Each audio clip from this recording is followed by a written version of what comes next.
Isso que a gente conversa agora com a diretora executiva do IDEC, Tereza Liporassi. Obrigada pela participação aqui no Visão CNN. Para o consumidor, é possível tentar uma renegociação caso realmente esses reajustes cheguem nesse patamar? Boa tarde aos ouvintes.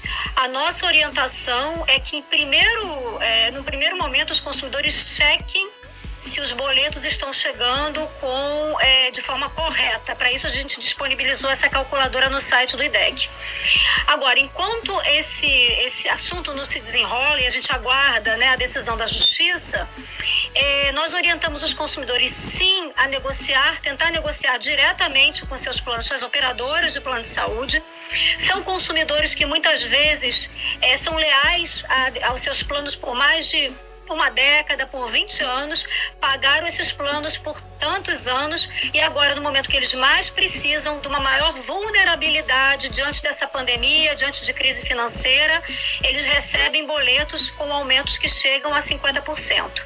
Uma outra alternativa é buscar também fazer a portabilidade para um outro plano, uma outra operadora que possa oferecer melhores condições. E também o IDEC está orientando aqueles consumidores que queiram fazer essa portabilidade com orientações no site. Roberta.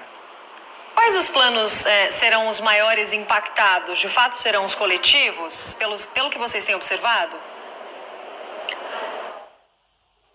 Sim, o IDEC simulou, a diferença dos valores das mensalidades para os consumidores entre dezembro e janeiro de 2021, quando já estão chegando esses boletos com os aumentos, Então, a categoria de plano de saúde, onde os aumentos, a gente verificou o maior patamar de aumento, foram os planos coletivos, Planos coletivos e planos coletivos por adesão, que beiram os 50%, 49,71%, naqueles casos onde consumidores estão recebendo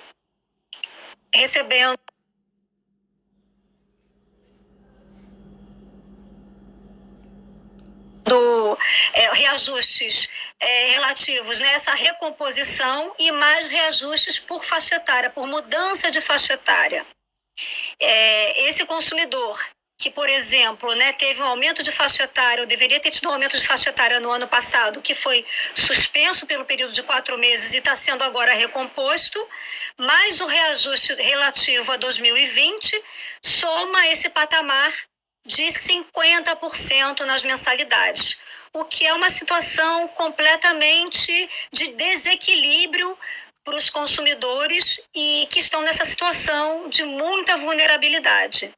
A senhora falou em uma tentativa individual de cada um conversar com o seu plano, muitas vezes, como a senhora disse, pessoas que já estão há muito tempo no mesmo plano, já tem médicos até que são filiados àquele plano e que não querem mudar, mas esse tipo de negociação individual não tem a força, por exemplo, de uma normativa, de uma decisão que seja coletiva. A gente está vendo aqui que o PROCON enviou um ofício à ANS, a Agência Nacional de Saúde, justamente criticando o aumento do preço dos planos nesse momento, como a senhora falou, muito difícil. Essa pressão pode ser maior, pode ser mais fácil conseguir, então, que dessa forma esse reajuste não seja tão alto, pelo menos?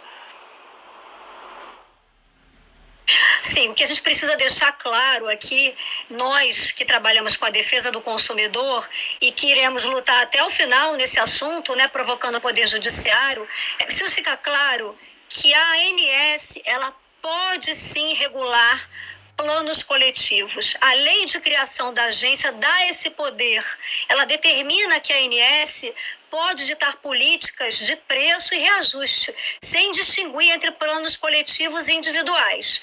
Então, o próprio Tribunal de Contas da União já se manifestou acerca da necessidade, há meses atrás, da necessidade da agência regular planos coletivos. Nós entendemos que a ANS não está cumprindo o seu papel nesse momento. Por que no ano, né, em 2020, por conta da pandemia, nós registramos a menor taxa de sinistralidade em uma década, ou seja, os consumidores usaram em menor nível possível em 10 anos os seus planos de saúde. Não obstante os planos terem reduzido muito, né, gastos em atender os consumidores, porque os consumidores recorreram menos aos serviços de saúde, e as operadoras auferindo, triplicando inclusive lucros em 2020, mesmo assim a gente está recebendo boletos com esse patamar. Então, as perguntas que nós fazemos faz sentido aplicar em 2020, um ano que tivemos essa taxa de sinistralidade tão baixa, lucros tão altos, um aumento com esse patamar que nós estamos recebendo? Então, a suspensão, né, de 4 meses que os consumidores tiveram numa determinação da ANS no ano de 2020, entre setembro e dezembro, né, e que estão sendo agora cobrados dessa forma, será que essa suspensão, se a gente estiver pesando com a baixa sinistralidade, com os lucros oferidos de fato, nós precisamos de reajustes nesses patamares? Então, o que o IDEC pede é transparência. Nós exigimos que a agência crie uma câmara técnica, onde todos os atores interessados tenham acesso aos números, às metodologias de cálculo, aos dados de custo, e que, de fato, esses reajustes sejam feitos, né, se necessários, né, na medida em que não haja um desequilíbrio do mercado, porque no limite o que vai acontecer, além de tudo, os consumidores em 2020 foram muito fiéis. Houve um baixo índice de inadimplência. Eles ficaram com medo de ser desconectados do seu plano numa situação de pandemia. Então, o quadro que está pintado hoje é uma exploração excessiva de uma condição maior ainda de vulnerabilidade diante da pandemia. Né? Consumidores têm medo de não pagar os seus planos, de cancelar os seus planos e ficarem desassistidos nesse momento, e isso configura uma abusividade tremenda, na nossa opinião, né? Agora, Tereza, desculpa, Carla. Pode ir, Roberta. Mas no sentido dessa sua resposta, como é que o consumidor pode fazer um cálculo e ter ideia do que seria um reajuste razoável ou que faça sentido, né, e que ele precise de fato pagar? Depois dessa negociação, por exemplo, né, como disse a Roberta, individual, e ela não tiver resultado, é possível entrar com algum outro recurso, entrar na justiça, conseguir alguma ação coletiva, né? Talvez tenha mais força? Com certeza. Então, a nossa recomendação é que os consumidores tentem negociar com as suas operadoras, avaliem a portabilidade, né, para outras operadoras, se for o caso, e toda essa orientação no site do IDEC, mas no limite também recorram à justiça, né? O IDEC estará lutando ao lado dos consumidores até o final, nessa briga. E eles podem recorrer à justiça de forma individualizada ou os órgãos de defesa do consumidor, que estão, assim como o IDEC, tentando buscar essa reparação, né? Questionar na justiça esse reajuste. Esse é o caminho. Infelizmente, nós sabemos que nesse momento muitos consumidores serão expurgados dos planos, né? Quer dizer, eles se autodesconectarão, porque o que a gente tem é relatos de pessoas que, ao longo de 2020, deixaram de contratar serviços, reduziram muito outras despesas para manter, né, o pagamento do seu plano de saúde em dia, e agora recebem essa pancada, né, de aumentos na ordem de 50% nas suas mensalidades.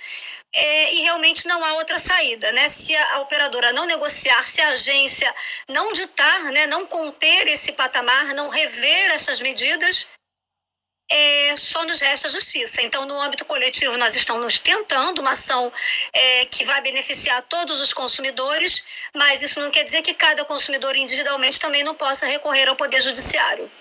Muito obrigada pela sua entrevista aqui, Tereza Liporaci, diretora executiva do IDEC. E quem quiser mais informações, a senhora pode dizer o site do IDEC para quem quiser saber como proceder nessa questão?